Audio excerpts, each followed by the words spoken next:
দীপেন বৰুৱা জ্যোৎস্না ৰহমান মই দীপেন দাক আজি সুধিব বিচাৰিছোঁ বাধা আছিলে কাৰণে 35 বছৰ আপোনাৰ এই প্ৰেমক কি নাম দি মাতিম দীপেন দা যি নাম দি মাতা সেই মিঠা জীৱন মৰুৰ তুমি ছায়া চিঠি পত্ৰ আদান প্ৰদান আমি কেইখনমান চিঠি লৈছোঁ কিন্তু দীপেন দা 100 জনৰ ভিতৰত 95খন চিঠি মানে ছোৱালী চিঠিৰ উত্তৰ দিব দেই শেষত দাদালৈ মৰমৰে সামৰিলোঁ আপোনাৰ ডিফুৰ ভণ্টি জবা স্নেহালী ইণ্টাৰেষ্টিং কি ছোৱালীবিলাকে বেছি দিয়ে ল'ৰাবিলাকৰ বেছি নাই এখন কিবা ৰুণজুন মোৰ গান ভাল পাবি যে চিঠি দিয়ে সেয়া তোমাক থৈছোঁ ইয়াতে হয় তুমি এখন টানা যিকোনো মই এইখনকে টানিলোঁ এইখন লিখিছে অৰুণা মেধি টিহু কলেজ নাহৰৰে কলি দেখিছানে নাই তোমাৰ চকু জুৰি দেখোঁতে নেকুৱাই মোক দেখি পেলাই বাৰান্দাত মই থিয় হৈ আছোঁ ৰখিলে দীপেন দা কি কৰিছে মই আহক জুবিন দা আহক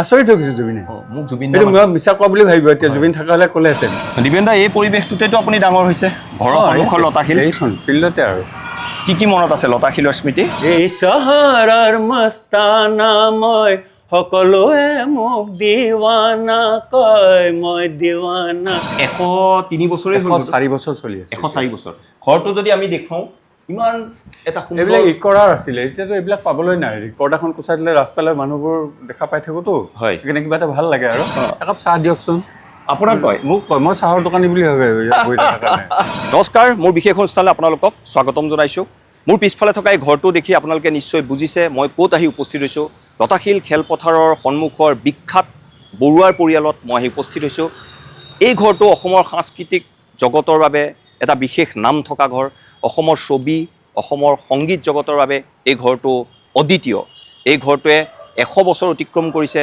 তাৰপিছতে এই ঘৰটোৱে সগৌৰৱে থিয় হৈ আছে কিন্তু এই ঘৰটোত বৰ্তমান অতিথিৰ সংখ্যা ঘৰটোত থকা লোকৰ সংখ্যা তেনেই নগণ্য মাত্ৰ এজনেই এই ঘৰটোৰ বৰ্তমান প্ৰতিনিধি ৰূপে আছে তেওঁ আন কোনো নহয় অসমীয়া সংগীতত অসমীয়া ছবিৰ প্লেবেক মিউজিকৰ ৰজা দীপেন বৰুৱা এতিয়া একমাত্ৰ সাক্ষী হৈ আছে এই ঘৰটোৰ ৰখীয়া ৰূপে আছে আজি দীপেন দাক আমি নৰূপত আৱিষ্কাৰ কৰিম এই ঘৰটোৰ ভিতৰত আমি প্ৰৱেশ কৰিছোঁ দীপেন দাৰ সৈতে বহু কথা পাতিম এইদৰে দীপেন দা থাকে এই ঘৰটোত এতিয়া দীপেন দা একমাত্ৰ এই ঘৰটোৰ সাক্ষী হৈ আছে সেই ঐতিহ্যৰ সাক্ষী হৈছে দীপেন দা আপোনাক স্বাগতম জনাইছোঁ মোৰ বিশেষ অনুষ্ঠানলৈ ধন্যবাদ এই বিখ্যাত ঐতিহ্যমণ্ডিত ঘৰটোত সোমালেই আচলতে গৌৰৱত বুকু ডাঠ হৈ যায় আচলতে বজেন বৰুৱাৰ ঘৰ নীপ বৰুৱাৰ ঘৰ ৰমেন বৰুৱাৰ ঘৰ দীপেন বৰুৱাৰ ঘৰ দিবন বৰুৱাৰ ঘৰ এই বিখ্যাত ঘৰ এই ৰুমটো দীপেন দা অকণমান যদি আপুনি দেখুৱাই দিয়ে কোন চকীত কোন বহিছিল কেতিয়া কোন কি হৈছিল কোন চকীত মানে তেনেকুৱা পাৰ্টিকুলাৰ হেৰি নাই ৰমেন দা আৰু মোৰহে আছে ৰমেন দা এইখনত বহে সদায় এইখন চকীত বহে পেপাৰ পঢ়ি নিউজ পেপাৰ পঢ়িলেও এইখন চকীতে বহিব কোনোবা মানুহৰ লগত কথা পাতিলেও এইখন চকীত বহিব এইখন চকী এনেই থাকিলেও চিন্তা কৰি থাকিলেও এইখন চকীত বহিব ঠিক তেনেকৈ ময়ো এইখিনিতে বহোঁ এইখিনিত আপুনি বহিব এইখিনিতে মই বহোঁ সদায় এইটো মোৰ চিট আৰু মই বেলেগত বহিলে কিবা শান্তি নাপাওঁ এইখিনিত বহোঁ মানে ৰমেন দা তাত বহিব আপুনি ইয়াত বহিব মানে একেলগে নহয় আৰু মানে বহা ধৰা মই ক'ব পৰা এনেই অকলে আছোঁ বহি এতিয়া এইটো চিটত বহোঁ আৰু এইপিনে এইবিলাক চকীত নবহোঁ আৰু তেনেকুৱা অভ্যাস হৈ গ'ল এতিয়া কিমান আৰু ইয়াত বহিলে মানে সেই পৰ্দাখন কুচাই দিলে ৰাস্তালৈ মানুহবোৰ দেখা পাই থাকোতো সেইকাৰণে কিবা এটা ভাল লাগে আৰু সেইকাৰণে ডাইৰেক্ট দেখা পাওঁ 103 বছৰে 4 বছৰ চলি আছে 104 বছৰ ঘৰটো যদি আমি দেখুৱাওঁ ইমান এটা এইবিলাক ৰিকৰ্ডাৰ আছিলে এতিয়াতো এইবিলাক পাবলৈ নাই ৰিকৰ্ডাৰবোৰ এই দেখিছানো মাটি ভাঙি আছে যে ইকৰা এইবোৰ চিমেণ্ট নহয় কিন্তু ইকৰা ইকৰা এইবোৰ যে দেখিছা হয় এইবোৰ তাকো ৰমেন দাহঁতে কয় চবেই কয় ডাঙৰবিলাকে এইবিলাক এইটো আমিতো জন্ম হোৱা নাই তেনেকৈ কয় কোৱা শুনিছোঁ এইবিলাক চিমেণ্ট নহয় কিন্তু চিমেণ্টতকৈও টান মানে কি মিলাই পেলাই কৰিছিলে নাজানো আমাৰ মানে দেউতা আমি কামৰূপীয়া মানুহৰ কাৰণে হেৰি পিতা বুলিয়ে মাতোঁ তেওঁ মানে ইঞ্জিনিয়াৰ আছিলতো ব্ৰিটিছৰ টাইমত তেওঁৰ ব্ৰেইনেৰে বনোৱা গোটেই ঘৰটো আৰু এইবোৰ চব লোহাৰ খুটা এইবোৰ চব লোহা কাঠ নহয় এইবোৰ লোহা মানে এই যে যি চিমেণ্টৰ দৰে বনাইছে বুলি কৈছে তেতিয়াৰ পৰা একে আছে ক'ৰবাত অকণমান ভাঙিছে পানী চানী পৰে কাৰণে এই টিং ফুটিছে কাৰণে সেইখিনি ভাঙিছে এনেই বাকীবিলাক একে এজ ইট ইজ আছে এনেকুৱা এই ফেনখনো বহু পুৰণি আৰু এই লাইটো আছে ওপৰত চিলিঙত লাইটো আছে জ্বলেও এতিয়া বাল্ববিলাক লগাবলৈ দিগদাৰ কাৰণেহে নহ'লে জ্বলেও কিছুমান লাইট এয়া জ্বলিছে এটা তেনেকৈ গোটেইবোৰ জ্বলিছিলে আগতে এতিয়া অকণমান ইমান ওপৰত উঠিবলৈ দিগদাৰ কাৰণে লগোৱা নাই আৰু মানে এই লাইট যে দিয়া আছে পুৰণি তেতিয়া ঘৰৰ লগতে কাৰো জন্ম হোৱা নাই, আমাৰ দাদাহঁতৰো জন্ম হোৱা নাই তেতিয়া ডিজাইন শুনা কথা আৰু এইবিলাক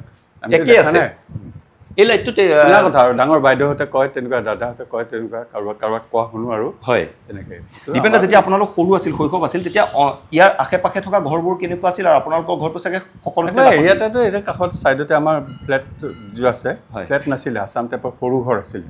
হয় আৰু এইটোতো আমাৰ নেক্সট বাওঁফালে এইটো আমাৰ শ্ৰদ্ধাৰ বিষ্ণুৰাম মেধিদেৱ অসমৰ মুখ্যমন্ত্ৰী, হয়। এতিয়া শ্বিলঙত আছিলে কেপিটেল, হয় তাৰপৰা আহে মাজে মাজে আমি চাওঁ আৰু তেওঁৰ পুলিচ ভৰ্তি হৈ থাকে নহয়, আহে সেইবিলাক আৰু মনত আছে আৰু। তাৰপিছততো কেপিটেলিয়ালৈ আহিলে, তাৰপিছত তেখেতে মাদ্ৰাজলৈ গ'ল, মাদ্ৰাজ গভৰ্ণৰ হ'ল, হয় এনেকুৱা আৰু।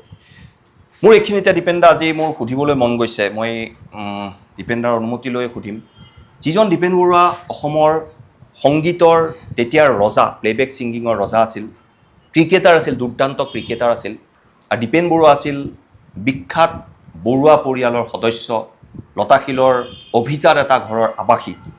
সেই দীপেন বৰুৱাই যদি তেতিয়া মন কৰিলেহেঁতেন দীপেনদা ৭০ৰ দশকত, ৮০ৰ দশকত গুৱাহাটীৰে কোনোবা এগৰাকী যুৱতীৰ আপুনি বিয়া কৰিব পাৰিলেহেঁতেন, বিবাহ কৰিব পাৰিলেহেঁতেন, কিন্তু দীপেনদাই তাকে নকৰিলে।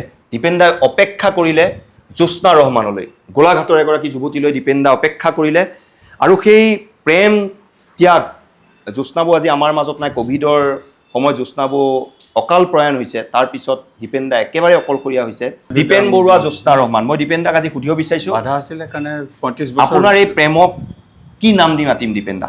এইটোতো মই কেনেকৈ ক'ম এতিয়া, ক'বলৈ পটকৈ দিগদাৰ হয়। কিমান বছৰ? ৩৫ বছৰ। ৩৫ বছৰ পিছত তেওঁলোকৰ ঘৰৰ পৰা আপত্তি, তাৰপিছত আমাৰ আপত্তি নাই, আমাৰ এইবিলাক হিন্দু মুছলিমৰ কোনো কথা নাই, কাৰো নাই আমাৰ। কাৰণ আমাৰ বাইদেউৰ ছোৱালী মুছলিমলৈ বিয়া হৈছে, ৰমেনদাৰ ওপৰৰ বাইদেউ, আৰু দিল্লীত থাকে দ্বিতীয়জন দাদা দ্বিজেন বৰুৱা, দ্বিজেনদাৰ ছোৱালীও মুছলিমলৈ বিয়া হৈছে। গতিকে আমাৰ সেইবিলাক হিন্দু মুছলিমৰ কোনো হেৰি নাই, তো ভেদাভেদ বা হেৰি তেনেকুৱা ধৰণৰ একো নাই, মানুহ আৰু সেই তেনেকুৱা। এতিয়া আমাৰ ফালৰ পৰা একো আপত্তি নাই, কিন্তু সেই তেওঁলোকৰ ফালৰ পৰা অলপ কোঢ়া মানুহটো অকণমান হিন্দু ইফালে অকণমান আপত্তি, সেই তেনেকৈ থাকোঁতে ৩৫টা বছৰ পাৰ হৈ গ'ল। ৩৫ বছৰ পাৰ হৈ গ'ল। তাৰপিছত আৰু যি হয় হ'ব বুলি লগৰবিলাকে ক'লে, আমি আছোঁ কিবা হ'লে তই ৰেজিষ্ট্ৰেশ্যন কৰি দে। এই তেনেকৈ খুব জোৰ দিলে, ময়ো সাহস পালোঁ আৰু সাহস পালোঁ, কৰি দিলোঁ ৰেজিষ্ট্ৰেশ্যন, তেওঁ এগ্ৰী হ'ল। তাৰপিছত ২০১০ চনত সেয়া 2009 দীপেনদা। কি নাম দি মাতিম তোমাক, নিবিড় গোপন কি যে মায়া, কি নামৰে সোণ পৰশত স্বৰ্ণালী হয় হিয়া, যি নাম দি মাতা সেই মিঠা, জীৱন মৰুৰ তুমি ছায়া, চম্পা বনৰ সুবাস লাগি উন্মনা মন হিয়া, কি নাম দি মাতিম তোমাক। ৩৫ বছৰ নিজৰ প্ৰেমৰ বাবে দীপেনদা অপেক্ষা কৰিছে, নিজৰ প্ৰেমৰ বাবে অপেক্ষা কৰিছিল জ্যোৎস্নাবুৱে, কিন্তু তাৰপিছত দীপেনদা জ্যোৎস্নাবুক আপোনাৰ হাততেই শেষ নিশ্বাস ত্যাগ কৰিছে ক'ভিডৰ সময়ত। হাৰ্ট ফেইল হ'ল, হাৰ্ট এটেক হৈ পেলাই। হয়, একো নাছিলে, অসুখ তেনেকুৱা একো নাছিলে, মানে সন্ধিয়া পৰত শকত আছিলে কাৰণে ডাক্তৰ, এইটো খুব বেছি শকত আছিল কাৰণে হাৰ্টৰ হেৰি হ'ল বুলি কৈছে। ক'ভিডৰ সময়ত তেতিয়া মানুহ নাছিলে, সেইটোৱে, আপুনি অকলশৰে আছিলে। আৰু এতিয়াতো আৰু অকলশৰীয়া হ'ল, ৰমেনদা দাদা নোহোৱা হ'ল, নিৰুদ্দেশ হ'ল যে, হয়, এইটো সকলোৱে জানে, এই 2 বছৰেই হ'ল, গতিকে সেইকাৰণে আছোঁ আৰু তেনেকৈ। ৰমেনদা নোহোৱা হোৱাৰ পৰা এই ঘৰটো, এই বিশাল ঘৰটোত কিন্তু দীপেনদা একেবাৰে কিন্তু অকলশৰীয়া। পিছপিনে হেৰিত থাকে, মেইন ঘৰটো নাথাকে, হয়, ওলোৱা সোমোৱা এইপিনে কৰে, হয়, কিন্তু এইটোৰ লগত এক্সটেনশ্যন কৰিছিলে পিছপিনে আমাৰ হেৰি থাকোঁতে, পিতা থাকোঁতে, হয়, সেই তেতিয়া সেই পিছপিনৰ হেৰিটো মানে গিৰিন্দাৰ ল'ৰা, গিৰিন্দাটো ঢুকাইছে বাৰু, ৰমেনদাৰ হেৰি, তাৰপিছত এই থাকে ভতিজা থাকে, তেনেকৈ আৰু ভতিজাহঁত থাকে, বহুত থাকে, ওপৰত থাকে, হয়, পিছপিনে বহুত থাকে। আমি বহু কথা পাতিম, দীপেনদা ঘৰটো দেখুৱাইছোঁ। ইয়াৰ দীপেনদা এই ফটোত প্ৰতিজনকে যদি আপুনি চিনাকি কৰাই দিয়ে। প্ৰতিজনকে মানে এয়া মা আৰু পিতা, আমি পিতা বুলিয়ে মাতোঁ কামৰূপীয়া মানুহ, হয়, পিতা আৰু মা, আৰু এয়া দিবন বৰুৱা, প্ৰথমে ডাঙৰ পৰা দিওঁ, এয়া ব্ৰজেন বৰুৱা। ব্ৰজেনদাক একে ওপৰত ৰাখিছোঁ। ব্ৰজেনদা ডাঙৰ নহয় দেই, ব্ৰজেনদা 3 নম্বৰ, হয়, আমাৰ 9জনটো, হয়, তাৰপিছত ব্ৰজেনদাৰ পিছত আৰু নিপ বৰুৱা, ফটোখন নাই অৱশ্যে, এইখন আছে সৰুখন,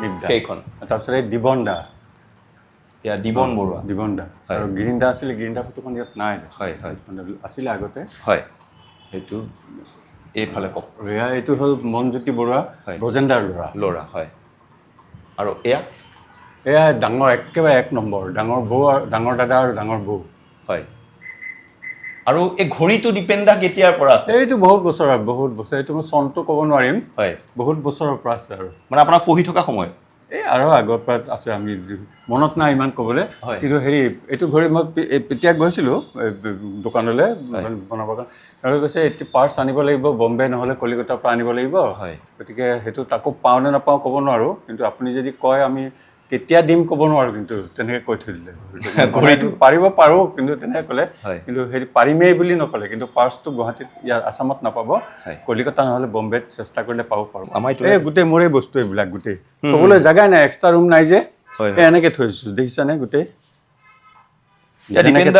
এনেকৈ থৈ দিছোঁ থ'বলগীয়া হৈছে উপায় নাই দীপেনদাৰ সংগীত জীৱনত যিমান অৰ্জন কৰিছে তাৰ মাত্ৰ এটা অংশহে মই ভাবোঁ এই বাহিৰততো দেখিলাই এইবিলাক আছে এই জাপি থ'বলৈ ক'ত কিছুমান জাপি দিয়ে দিছোঁ লিখাবিলাক দিব নোৱাৰোঁ সেইকাৰণে চব এনেকৈ থ'বলগীয়া হৈছে মানে সেয়া এইফালে যদি আমি দেখাব পাৰোঁ হয় এইবোৰ জাপি দীপেনদা এনেকৈ থৈ দিব লগা হৈছে এনেকৈ থৈ দিবলগীয়া হৈছে তাৰপিছত মোক কিছুমানে সোধে বোলে দীপেনদা জাপিবোৰ এনেকৈ থৈছে কিয় সেই কাৰোবাক দি দিয়ক মই দি নিদিওঁ যেতিয়া মই গান চান গাব নোৱাৰিম একো ইনকাম নাই তেতিয়া অন্ততঃ জাপি এটা অকণমান বিক্ৰী কৰি খাই থাকিব পাৰিম আৰু ধেমালি কৰি কওঁ দীপেনদাই কিয় তেনেকুৱা কথা কৈছে ধেমালি কৰি কওঁ তেনেকৈ আৰু দীপেনদা এই যে এটা আপোনাৰ মস্ত ট্ৰাংক আছিল অসংখ্য চিঠি আছিল কিন্তু চিঠি আছিলে চিঠিবোৰ কিহৰ চিঠি আছিল আগৰ চিঠি আছিল সেইবিলাক কোনো প্ৰেম পত্ৰ নহয় কিন্তু এটা সময়ত সেইবিলাক টেলিগ্ৰাম আৰু চিঠিহে আছিলে মোবাইল চবাইলটো কথা নাই লেণ্ডলাইনো কাৰোবাৰ ঘৰে ঘৰে আছিলে চবৰে ঘৰত নাথাকিলেও সেই যেতিয়া দীপেন বৰুৱাক কোনো দেখা নাই কিন্তু সেই এনভেলপত কেতিয়াবা দীপেন বৰুৱা গুৱাহাটী বুলি দি দিয়ে তেতিয়া আমাৰ ঘৰতে আহি যায় চিঠি পিয়নবিলাকে জানে কাৰণ মেঘদূত ভৱনটো ওচৰতে পোষ্টেলৰ গতিকে তেনেকৈ বহুত চিঠি মানে ট্ৰাংক ভৰ্তি চিঠি কিছুমানৰ মই উত্তৰ দিব সময় পাওঁ মাজে মাজে দিওঁ কিছুমানৰ নিদিওঁ আৰু লগত ফটো পঠিয়াই খুব ছোৱালীবিলাকে তেতিয়া আৰু অট'গ্ৰাফটো আছে ফাংচন কৰিব গ'লে সেইটো বেলেগ কথা তাৰপিছত সেই চিঠিবোৰ তেনেকৈ থাকিল আমাৰ যেতিয়া অকণমান এয়া প্ৰেম যিটো আৰু লাভ বুলি কয় লাভ লোকচান কি নাজানো আৰু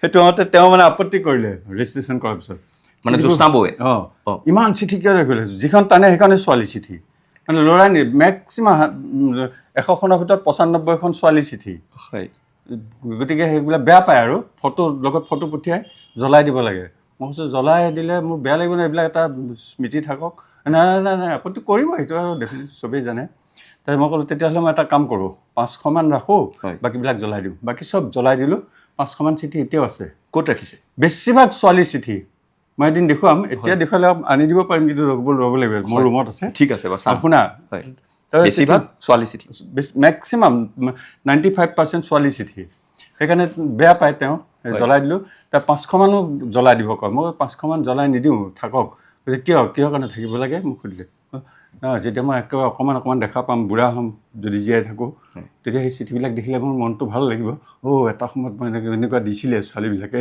সেইকাৰণে সেই তেনেকৈ মনাই পেলাই ৰাখিছোঁ আৰু 500মান চিঠি মানে 2009 চনত যেতিয়া বৌৰ সৈতে ৰেজিষ্ট্ৰেশ্যন হ'ল তাৰপিছত বৌয়ে অভিমান কৰিছে যে ইমান চিঠি কিয় ৰাখিছে পাব চবেই কৰিব অভিমান কিমান চিঠি জ্বলাই দিলে আপুনি কাৰণ ল'ৰাৰ চিঠি হ'লে ইমান আপত্তি নকৰিলে মেক্সিমাম 95খন মানে 100খনৰ ভিতৰত 95খনে ছোৱালী চিঠি মানে সেই 70-80 দশকৰ পৰা আছিল বিশ্বাস কৰা নে নকৰা বা কোনোবাই কৰে নকৰে মই নাজানো ডেইলি 10খন 15খন চিঠি মানে আপোনাৰ ঘৰলৈ আহে ইয়াত দি যায় আমাক নাপালেও দি যায় পেলাই থৈ সেইবিলাক আকৌ দাদাহঁতে সেই পেলাই পোষ্ট এটা আছে এইপিনে তাতে খুচি থৈ দিয়ে চিঠিবোৰ এইবোৰ চিঠি তেতিয়া সেইটো সময়ত আহে তেতিয়াতো কি ফোনৰ কথা নাছিলে মোবাইলটো নায়েই বাৰু লেণ্ডলাইনো চবৰে ঘৰত নাথাকে চিঠি পত্ৰ আদান প্ৰদান হয় ফেন লেটাৰ দেই ফেন মোৰ গান ভাল পাবি যে চিঠি দিয়ে সেয়া তোমাক থৈছোঁ ইয়াতে তুমি এখন টানা যিকোনো মই এইখনকে টানিলোঁ এইখন লিখিছে অৰুণা মেধি টিহু কলেজ টিহু টাউন আপোনাৰ নতুন বান্ধৱী অৰুণা মই তাকে কৈছোঁ শুনা মই কৈছোঁ এইটো ভালকৈ শুনা যিমান চিঠি আহে তাৰে মানে 95খন মানে ছোৱালীৰ চিঠি 95% ছোৱালী তুমি এনেই টানা এনেকৈ তেওঁ টানক এখন ছোৱালী চিঠি আহিব চব ছোৱালী চিঠি প্ৰিয় বৰুৱা নমস্কাৰ ল'ব আপুনি হয়তো এই অচিনাকি চিঠিখন দেখি আচৰিত হ'ব নিশ্চয় এই চিঠিখন দিয়াৰ উদ্দেশ্য হ'ল মই আপোনাৰ লগত বন্ধু পাতা, বন্ধু হৈ যদি উত্তৰ আৰু একপি আপোনাৰ ফটো দি পঠাই বৰ সুখী হ'ম মই। এইটো কিমান চনৰ চোৱা? এইটো প্ৰায় ৭৭ চনৰ টিহুৰ পৰা এখন চিঠি আহিছে। এইখন দীপেন বৰুৱা লেমৰোড, এইখন আহিছে দীপালী মহন্ত কলিয়াবৰ বালিকা উচ্চ ইংৰাজী বিদ্যালয় হাটবৰৰ পৰা আহিছে। দুটি গীত লিখি দিবচোন চিঠিৰ উত্তৰত। মই অষ্টমমান শ্ৰেণীত পঢ়োঁ, অষ্টমমান শ্ৰেণীত পঢ়োঁতেই দীপেন বৰুৱাৰ ফেন তেতিয়া ৭৩ চনত আহিছে। বেলেগ চিঠি যি টানা এইখন চিঠি দীপেন বৰুৱাৰ উজান বজাৰ। দীপেন যিখন চিঠিয়ে টানো এই ইয়াতে এড্ৰেছটো পূৰা নাজানে, চোৱা দীপেন বৰুৱা উজান বজাৰ বুলি দিওঁতে আহি যায়। পিয়নবিলাকে জানে আৰু এইটো ঘৰত আহিব দিব। দম দম চিঠি যদি আমি দেখুৱাওঁ, তুমি চিঠিখন উলিয়াই পেলাই পঢ়া, চব মেক্সিমাম 95% ছোৱালী চিঠি পাবা। ইয়াত 95% যিখনে টানা ছোৱালী চিঠিয়ে পাবা, ল'ৰা চিঠি কম। এইখন দীপেন বৰুৱা গুৱাহাটী, এইখনো আহিছে। ফটিক চন্দ্ৰ ৰোডটো বেলেগকৈ দিছে, ৰোডো বেলেগ দিছে। দীপেন দা ঘৰ পালেহি চিঠি আহি। চিঠিখন এইখন ৭৬ চনতে আহিছে। বাপৰে বাপ। আপোনাৰ ভনী লিলি দেৱী চতিমা সানেকুচি কামৰূপ। বাপৰে বাপ। প্ৰথমে জনালোঁ আপোনাক মোৰ ওলগ। মোৰ চিঠিখন পাই আচৰিত নহ'ব। মই আপোনাৰ ভনীৰ দৰে ময়ো এজনী আপোনাৰ সৰু ভনী, কিন্তু মই হ'লোঁ অচিনাকি, মোক আপুনি চিনি নাপায়। এয়া কওঁ শুনক মোৰ পৰিচয়। মই হ'লোঁ এজনী গাঁৱলীয়া ছোৱালীয়ে লিখিছে লিলি। আপোনাৰ চিঠি লিখাৰ কাৰণ এই যে আপোনাৰ মাতটো মোৰ অতি প্ৰিয়। দীপেন দা, আপোনাৰ মাতটো মোৰ অতি প্ৰিয় লিখিছে। অকল মোৰ বুলিয়েই নহয়, আমাৰ ঘৰৰ আটাইকেইটাই ভাল পায়। আমাৰ ঘৰৰ আটাইকেইটা ৰেডিঅ'ত দিয়া অনুৰোধৰ গীত কল্পতৰত আপোনাৰ গানলৈ বাট চাই থাকে। বাপৰে বা, এয়া ৭৬ চনত দীপেন দা এখন চিঠি আহিছে। দম দম চিঠি। ইয়াৰ একাংশ দীপেন দা এবাকচ আছিলে, জ্বলালো নহয় চব ক'লোতো, এইখিনি ৰাখিছোঁ আৰু মই কিবাকে। এইদৰে দীপেন দালৈ চিঠি আহে, এইদৰে দীপেন দা কিমান জনপ্ৰিয় আছিল আপোনালোকে কল্পনা কৰক। মই কৈ আছোঁ বাৰে বাৰে, অসমীয়া সংগীতৰ প্লেবেক ছিংগিঙৰ ৰজা, অসমীয়া সংগীতৰ অন্যতম ছুপাৰষ্টাৰ দীপেন বৰুৱাৰ সৈতে আজি আমি কথা পাতি আছোঁ। দীপেন দা আমাৰ সৈতে আছে। আৰু দীপেন বৰুৱালৈ অহা চিঠিসমূহ আমি চাইছোঁ। ৮২ চনত আহিছে পূজনীয় বৰুৱা দা, শেৱালী বৰাইও লিখিছে। প্ৰতিগৰাকী ছোৱালীয়ে, কিন্তু ছোৱালী মেক্সিমাম ছোৱালী। মই কৈছোঁ নহয় কি আপোনাক চিঠিৰ জৰিয়তে আপোনাৰ লগত চিনাকি হোৱাৰ বাবে বেয়া নেপাব হাঁ। ইমান সুন্দৰকৈ লিখিছে। শিলপুতা গাঁও, চেচু গাঁও, ডিব্ৰুগড়, মানে উজনি নামনি কথা নাই, চবৰে পৰা কেৱল দীপেন দালে চিঠি। আপোনালোকে কল্পনা কৰক, আজিৰ যুগত ভাইৰেল হয়। আজি মই ৰাখিছোঁ, কিন্তু এক ট্ৰাংক আছিলে, সেইবিলাক জ্বলাই দিলোঁ বুলি ক'লোঁ যে আগতে, হয় চব জ্বলাই দিলোঁ আৰু বিয়াৰ পিছত আৰু। বেয়া পাবতো আৰু বেলেগৰ ছোৱালী চিঠি, যেতিয়া ল'ৰাৰ হ'লে বেয়া নাপালে ৰাখিব ক'লেহেঁতেন। চব যেতিয়া ছোৱালী, মেক্সিমাম ছোৱালী, তাৰ মাজে মাজে দুই এখন ক'ৰবাত ল'ৰাৰ আহে। এই মানে তেতিয়া আপুনি এই চহৰৰ মস্তানা আৰু মস্তানা আৰু যিখন আছে না, মইতো চোৱা নাই, এনেই টানি দিলোঁ, এনেই টানিলোঁ ধৰা। এইখনতো মই দেখা নাই, ক'ৰবাৰ ল'ৰাৰো হ'ব পাৰে নাজানো, টানিছোঁ। মেক্সিমাম মানে ছোৱালীৰ চিঠি বেছি। কিবা চাওঁ, ছোৱালী নে ল'ৰা? কুমকুম ছোৱালী, কুমকুম এইখন দিছে ৭৩ চনত। ছোৱালী মোৰ সেৱা গ্ৰহণ কৰিব আপোনাৰ ভাল। মানে ইণ্টাৰেষ্টিং কি, ছোৱালীবিলাকে বেছি দিয়ে, ল'ৰাবিলাকৰ বেছি নাই। এইখন কিবা ৰুণজুন এইখন দিছে কিমান নাম, ৭৩ চনত। গতিকে বৌয়ে বাৰু আপোনাৰ চিঠিসমূহ কিয় পুৰিবলৈ নক'ব দীপেন দা? কিয় নক'ব? তাৰ ফটো নাই অৱশ্যে, ফটোবিলাকো পঠিয়াই, কিছুমান ফটো পঠিয়াই দিয়ে, ফটো পঠিয়াই দিয়ে। তেতিয়া ভাল লাগিছিলে, ছোৱালীবিলাকৰ ফটো পাওঁ, ভাল লাগে, লগৰবিলাকক দেখুৱাওঁ। এইটো কিন্তু অসমবাসীয়ে বুজিব লাগে, সকলোৱে দেখাৰ দৰকাৰ। মানে দীপেন বৰুৱাৰ জনপ্ৰিয়তা কি আছিল, এয়া মাত্ৰ এটা উদাহৰণ। দম দম চিঠি, এবাকচ চিঠি, একটাং চিঠি, তাৰ আধা দীপেন দাই পুৰি পেলাইছে। মাত্ৰ ৫-৬খন চিঠি দীপেন দাই স্মৃতি হিচাপে সাঁচি ৰাখিছে। দীপেন দাৰ এই দম দম চিঠিৰ মাজত আছোঁ। এয়া দীপেন দালৈ চিঠিবোৰ এতিয়াৰ নহয় দেই, কিছুমানে আকৌ নাজানিবতো, এতিয়াৰ যুগৰ ল'ৰা ছোৱালীবিলাক হয়তো চিঠি এতিয়া ক'ৰ পৰা পালে। এতিয়াতো ইমান চিঠি পত্ৰ আদান প্ৰদান নাই, আছে যদিও পোষ্ট অফিচ বা হেৰি, কিন্তু এইটো কিমান চনৰ, এইটো আগৰ, সেইটো কেইখনমান চিঠি আমি লওঁ দীপেন দা। তেতিয়া মানে চিঠি, মই কৈছোঁ চিঠি মানে তেতিয়া যোগাযোগটো চিঠিৰহে আছিলে। ফোনটো নাই, মোবাইলৰ কথাটো নাই, মোবাইল নাই বাৰু, লেণ্ড ফোনো চবৰে ঘৰত নাথাকে তেতিয়া। এই চিঠি পত্ৰ আদান প্ৰদান আৰু চিঠি পত্ৰ আদান প্ৰদান। আমি কেইখনমান চিঠি লৈছোঁ দীপেন দা। ১০০জনীৰ ভিতৰত ৯৫খন চিঠি মানে ছোৱালীৰ চিঠি। এতিয়া প্ৰমাণ চাওঁ, ১০০খন চিঠি ৯৫খন কিন্তু ছোৱালীৰ চিঠি দীপেন দালৈ আহে। প্ৰথম চিঠিখন লৈছোঁ ৯/৮/১৯৭৮ চনত। এই চিঠিখন দীপেন দালৈ লিখিছে ডিফুৰ পৰা। মৰমৰ দীপেন দা, মৰম ল'ব। আপোনাৰ নাহৰৰে কলি দেখিছানে নাই গানটো বাৰে বাৰে মনলৈ আহি আছে। কালি আমাৰ ক্লাছৰ ছোৱালীবিলাকেও আপোনাৰ সেই গানটোকে গাইছিল বাৰে বাৰে। বৰ ভাল লাগে গানটো। আপোনাক আমি বৰ শকত আবত মানুহ বুলি ভাবিছিলোঁ, পিছত দেখিছোঁ আপুনি দেখোন একেবাৰে অকণমানি দাদা। তেতিয়া আৰু ক্ষীণ আছিলতো সৰুতে। আপোনাৰ বাৰু ডিফুলৈ আহি কেনেকুৱা লাগিল লিখিবচোন দেই। আৰু এটা কথা, আপুনি এতিয়া কলেজত পঢ়ি থাকে নেকি? আপুনি গান ইমান ওপৰত গাব পাৰে, আমি তেনেকৈ গাবলৈ হ'লে আমাৰ মাত ফাটি থাকিব। আপুনি যে ষ্টেজত ঘূৰি ঘূৰি গান গায় তাৰ বাবে বৰ ভাল লাগে। আপোনাৰ আৰু কেইবাটাও গান শুনিবলৈ থাকে, ৰেডিঅ'ত শুনাতকৈ এনেই বেছি ভাল লাগে। ডিফুৰ চিঠিৰ উত্তৰ দিব দেই, শেষত দাদালৈ মৰমৰে সামৰিলোঁ, আপোনাৰ ডিফুৰ ভণ্টি জবা স্নেহালী। এড্ৰেছো দিছে MC Mahanta care of SDPO post office Diphu Karbi Anglong, সকলো দিছে। মোৰ এড্ৰেছটো তেওঁ দিব 78 চনত দিয়া গানটো। দীপেন দা, এতিয়া যদি এই জবা স্নেহালী তেখেতে যদি চাই আছে, গানটো অকণমান কলি এটা গুণগুণাই দিয়কচোন। মই পটকৈ কলি গুণাব দিগদাৰ হৈ নাহৰৰে কলি মানে স্কেলটো পালে ভাল হয়। 1 মিনিট ঠিক আছে, আপুনি স্কেলটো চাওক। মই আৰু এখন চিঠি লৈ লওঁ, কৈ দিলে আহি যায় এইটো স্কেল। শ্বিলঙৰ পৰা আৰু এখন চিঠি আহিছে। মৰমৰ দীপেন দা, প্ৰথমে মোৰ মৰম ল'ব, কথা এটাৰ কাৰণে চিঠিখন লিখিলোঁ, যাতে আপুনি বেয়া নাপায়। আপুনি ইমান ধুনীয়া গান গাব জানে, কিন্তু মানুহজনক হ'লে দেখা নাই। গান যদি ইমান ধুনীয়া গায় তেন্তে মানুহজনকো এবাৰ চাবৰ মন যায়, তাৰ কাৰণে এখন ফটো দি পঠিয়াব। যেনে হ'লেও ফটো এখন দিবই, বিশেষ একো নাই। চিঠি দিয়াৰ বাবে বেয়া নাপাব, কিন্তু চিঠি পোৱাৰ লগে লগে ফটোখন দি পঠিয়াব। মোৰ ঠিকনা তলত লিখি দিছোঁ, আপোনাৰ ভণ্টি নিৰু দাস। নিৰু দাসে কিন্তু ঠিকনাটো লিখি দিছে। দীপেন দা কিমান আপোনাৰ কাৰণে সকলো বলিয়া আছিল। দীপেন দা অকণমান কলি এটা গুণগুণাই দিয়কচোন, নাহৰৰে কলি। নাহৰৰে কলি দেখিছানে নাই, তোমাৰ চকু জুৰি দেখোঁতে নেকুৱাই, এনে নাই নাই নাই দেখা নাই, চি চি লাজ লাগি যায়। নাহৰৰে কলি দেখিছানে নাই, তোমাৰ চকু জুৰি দেখোঁতে নেকুৱাই, এনে নাই নাই নাই দেখা নাই, চি চি লাজ লাগি যায়। আচলতে মোৰ গাটো খুব বেয়া, 3বাৰ নেম কেয়াৰত আছিলোঁৱেই মই, বহুতে গমেই নাপালে, সেইকাৰণে মই মানে খুব খুলি গাব পৰা নাই। নাই, সেই অনুৰোধটো ৰাখিছে। 78 চনতে অহা অনুৰোধ। আজি দীপেন দাই মোৰ এই বিশেষ অনুষ্ঠানত এই অনুৰোধ ৰাখিছে। যদি এতিয়া তেখেত আছে, সুস্থ হৈ যদি আছে, এই অনুষ্ঠান যদি তেখেতে চাইছে বা তেওঁৰ আত্মীয়ই চাইছে, যাতে তেওঁ সেই অনুৰোধটো এতিয়া দীপেন দাই ৰাখিছে। কি সুন্দৰ। দীপেন দা, এই ঘৰটোলৈ আপোনাৰ জ্যোৎস্না বৌ এদিন আহিছিল সন্দিকৈ কলেজৰ ছাত্ৰী হিচাপে, আৰু তেতিয়া আপোনালোকৰ প্ৰথম পৰিচয় হৈছিল। অকণমান যদি কয়, তাৰপিছতে প্ৰেম হৈছিল। বহুতে আহে, বহুত ছোৱালী আহে, চিঠিয়ে বাৰু।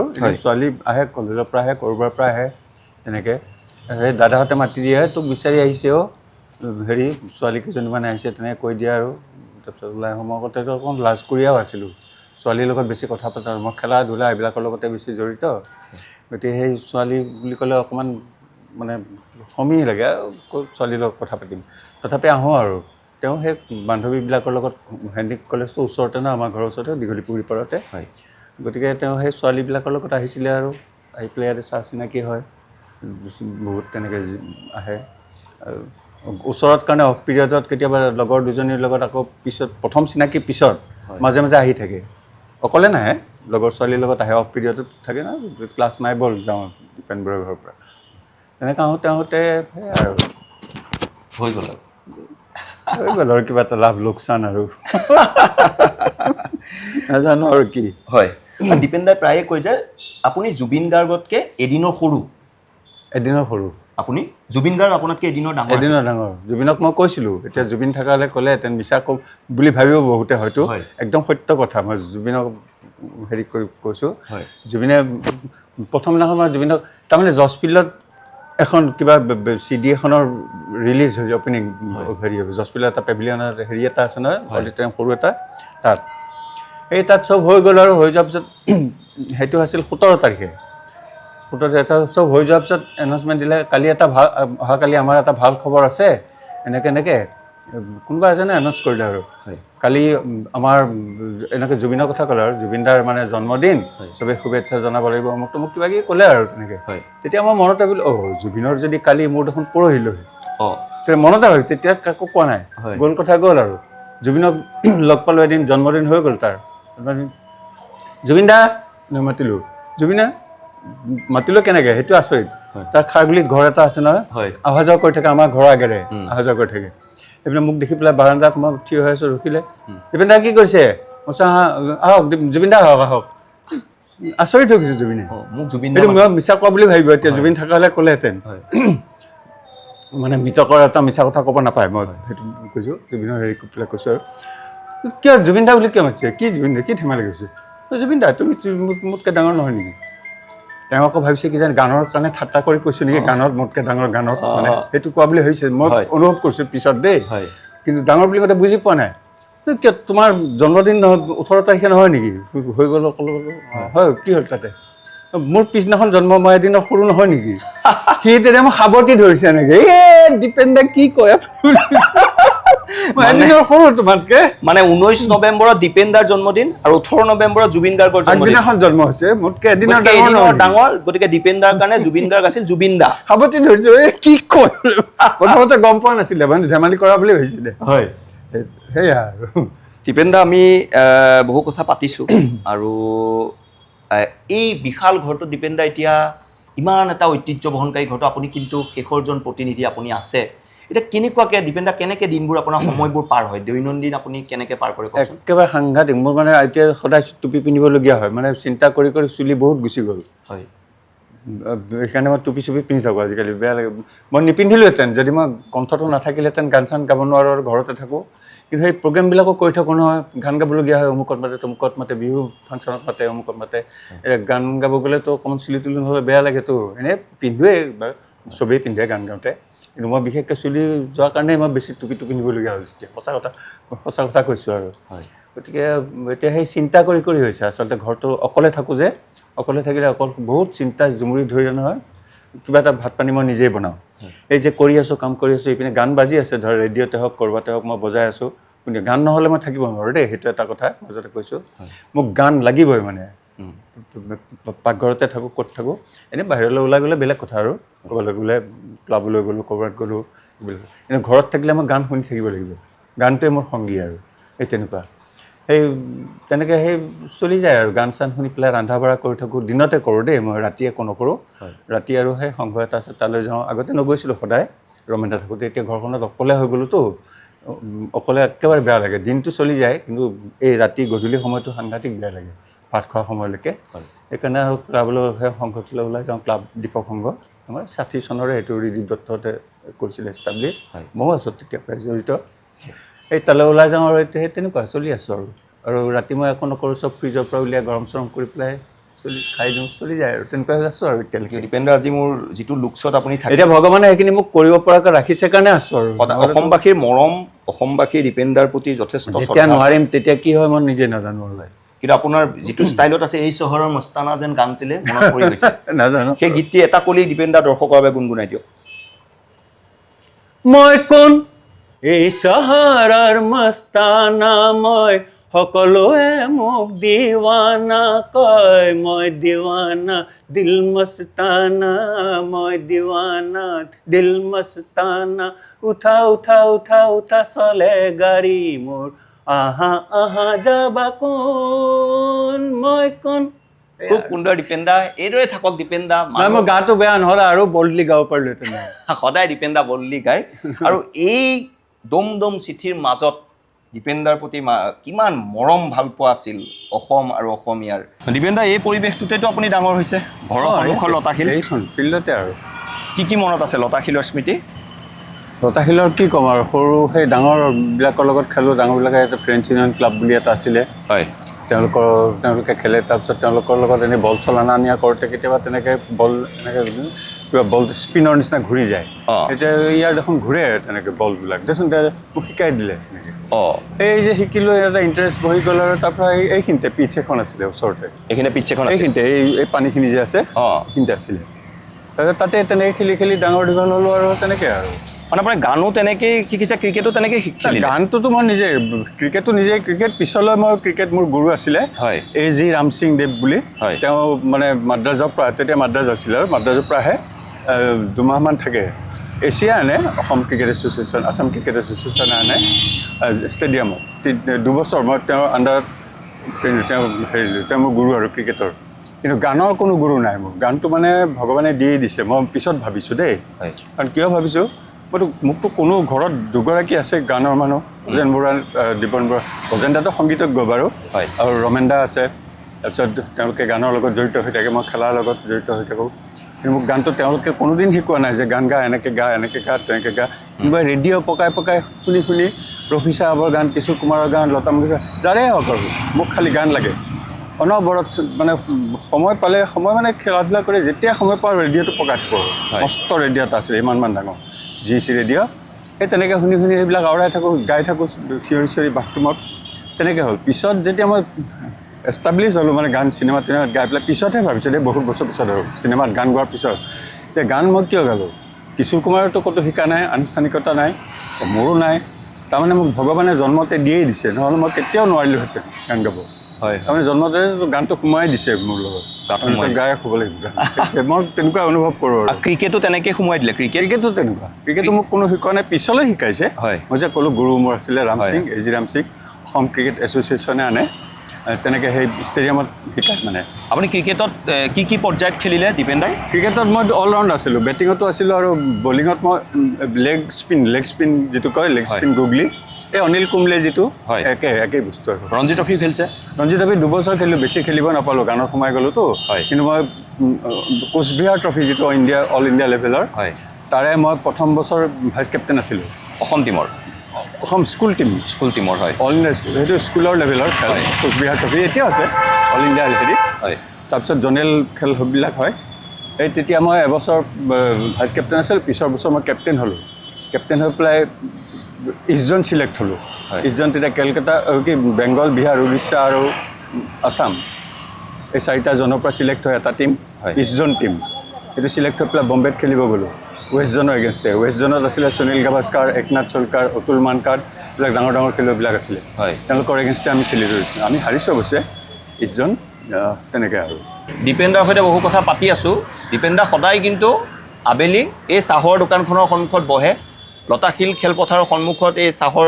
দোকানখন আছে আৰু বিভিন্নজন ব্যক্তিয়ে দীপেন দাক ইয়াতে মাত দিয়ে দীপেন দায়ো কথা পাতি থাকে মাজতে কওঁনে অকণমান কওক এই যেতিয়া চাহ দিয়া মানুহজন নাথাকে হয় মোৰে মই চাহৰ দোকান দিয়া বুলি বহুতে ভাবে